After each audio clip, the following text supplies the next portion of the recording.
क्या अरविंद केजरीवाल ने चुनाव के बीच सबसे बड़ा दांव चल दिया है?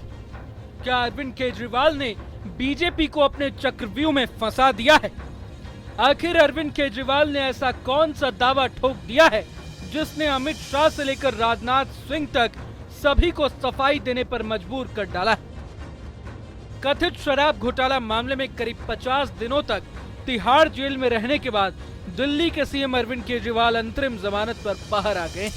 बेल पर बाहर आने के बाद केजरीवाल ने काफी समय बाद अपने समर्थकों को संबोधित किया, लेकिन अपने भाषण में आम आदमी पार्टी के मुखिया ने बीजेपी को लेकर एक बड़ा दावा करके सबको चौंका दिया है। एक तरफ जहां केजरीवाल ने बीजेपी पर हमला बोलते हुए उस पर देश के तमाम विपक्षी नेताओं को जेल में डालने का आरोप लगाया, तो वहीं दूसरी तरफ पीएम मोदी को लेकर दावा किया कि उन्होंने एक बेहद खतरनाक मिशन चालू किया है जिसका नाम है one nation one leader. Kejriwal ने आगे कहा कि अगर बीजेपी चुनाव जीतती है तो महज 2 महीनों के भीतर योगी आदित्यनाथ को सीएम पद से हटा दिया जाएगा। यही नहीं, उन्होंने ये भी दावा किया कि जब पीएम मोदी 75 साल के हो जाएंगे तो बीजेपी उन्हें लाल कृष्ण आडवाणी की तरह रिटायर कर देगी और अमित शाह के हाथों में देश की कमान सौंपी जा सकती है। एक बेहद खतरनाक मिशन चालू किया हुआ है प्रधानमंत्री जी ने, बहुत ही खतरनाक।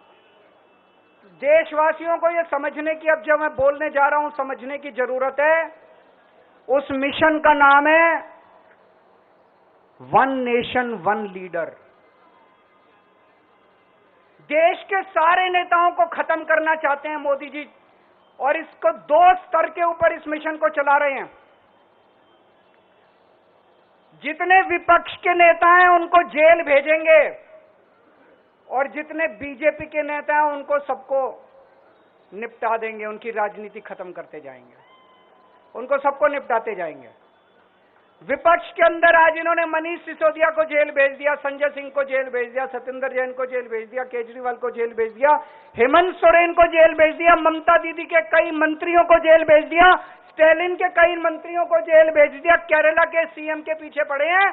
अगर ये चुनाव जीत गए, मेरे से लिखवा लो एफिडेविट के ऊपर, थोड़े दिन के बाद ममता दीदी जेल में होंगी, तेजस्वी यादव जेल में होगा, स्टालिन साहब जेल के अंदर होंगे, पिनरई विजयन जेल के अंदर होंगे, उद्धव ठाकरे जेल के अंदर होंगे, जितने विपक्ष के नेता ये सारे जेल के अंदर होंगे। अगर ये चुनाव जीत गए, इन्होंने बीजेपी का एक नेता नहीं छोड़ा। आडवाणी जी की राजनीति खत्म कर दी इन्होंने, मुरली मनोहर जोशी की राजनीति खत्म कर दी, सुमित्रा महाजन की, शिवराज सिंह चौहान जिसने मध्य प्रदेश का चुनाव जीत के दिया इन लोगों ने, शिवराज सिंह चौहान ने उसको मुख्यमंत्री नहीं बनाया, उसकी राजनीति खत्म कर दी। वसुंधरा राजे की जो राजनीति खत्म कर दी इन्होंने, खट्टर साहब की राजनीति खत्म कर दी, डॉक्टर रमन सिंह की राजनीति खत्म कर दी। अब अगला किसका नंबर है? योगी आदित्यनाथ। अगर ये चुनाव जीत गए, मेरे से लिखवा लो, 2 महीने के अंदर उत्तर प्रदेश का मुख्यमंत्री बदल देंगे ये लोग। योगी आदित्यनाथ की राजनीति खत्म करेंगे, उनको भी निपटा देंगे ये लोग। यही तानाशाही है दोस्तों।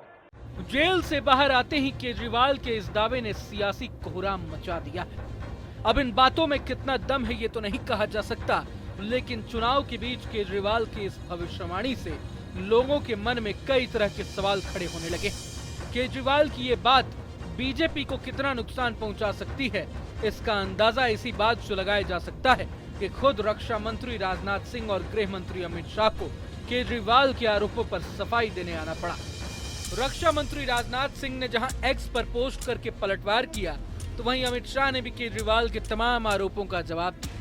अपनी पोस्ट में राजनाथ सिंह ने केजरीवाल के दावे को झूठा करार देते हुए लोगों को आश्वासन दिया कि हर हाल में पीएम मोदी ही देश के प्रधानमंत्री बनेंगे और अपना कार्यकाल भी पूरा करेंगे। साथ ही बीजेपी के अंदर इस बात को लेकर कोई संशय नहीं है, ये भी राजनाथ सिंह ने बताया।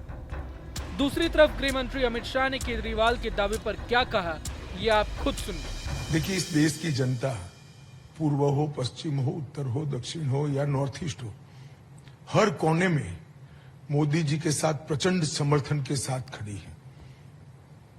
इंडिया अलायंस के जितने भी चट्टे बट्टे हैं, वो सभी को मालूम है कि हम 400 पार करने जा रहे हैं, मोदी जी तीसरी बार इस देश का प्रधानमंत्री बनेंगे। इसलिए इस प्रकार की भ्रांति फैला रहे हैं। मैं देश की जनता के सामने स्पष्ट करना चाहता हूं कि भाजपा के संविधान में ऐसा कोई प्रोविजन नहीं है। मोदी जी ही 29 तक नेतृत्व करेंगे और मोदी जी ही आने वाले चुनाव का भी नेतृत्व करेंगे। इंडी अलायंस के लिए कोई अच्छा समाचार नहीं है। बता दें कि अरविंद केजरीवाल ने अपने भाषण में दूसरे विपक्षी नेताओं को लेकर भी बड़ा दावा किया है और कहा है कि प्रधानमंत्री देश के सारे नेताओं को खत्म करना चाहते हैं। वे विपक्ष के सभी नेताओं को जेल भेज देंगे। केजरीवाल के मुताबिक अगर मोदी चुनाव जीत गए तो थोड़े दिन के बाद ममता बनर्जी, तेजस्वी यादव, स्टालिन, पिनराई विजयन, उद्धव ठाकरे भी जेल के अंदर होंगे। थोड़े दिन के बाद ममता दीदी जेल में होंगी, तेजस्वी यादव जेल में होगा, स्टालिन साहब जेल के अंदर होंगे, पिनराई विजयन जेल के अंदर होंगे, उद्धव ठाकरे जेल के अंदर होंगे, जितने विपक्ष के नेता ये सारे जेल के अंदर होंगे। आडवाणी जी की राजनीति खत्म कर दी इन्होंने, मुरली मनोहर जोशी की राजनीति खत्म कर दी, सुमित्रा महाजन की, शिवराज सिंह चौहान जिसने मध्य प्रदेश का चुनाव जीत के दिया इन लोगों ने, शिवराज सिंह चौहान ने उसको मुख्यमंत्री नहीं बनाया, उसकी राजनीति खत्म कर दी। अब अगला किसका नंबर है? योगी आदित्यनाथ। अरविंद केजरीवाल के जेल से बाहर आने के बाद आम आदमी पार्टी में एक नई ऊर्जा का संचार हुआ है। हालांकि दिल्ली के मुख्यमंत्री अरविंद केजरीवाल अंतरिम जमानत पर जेल से बाहर आने के बावजूद कुछ काम नहीं कर सकेंगे। सुप्रीम कोर्ट ने उन पर कड़ी शर्त लगा दी है। केजरीवाल दिल्ली का सीएम होते हुए भी मुख्यमंत्री कार्यालय नहीं जा सकेंगे। सचिवालय जाने पर भी रोक रहेगी। सरकारी फाइलों पर हस्ताक्षर भी नहीं कर सकेंगे। इसके अलावा अरविंद केजरीवाल दिल्ली की निरस्त आबकारी नीति से जुड़े मनी लॉन्ड्रिंग केस के गवाहों से बात भी नहीं कर सकेंगे। अगर आपको ये वीडियो पसंद आए तो लाइक करें और चैनल को सब्सक्राइब करें।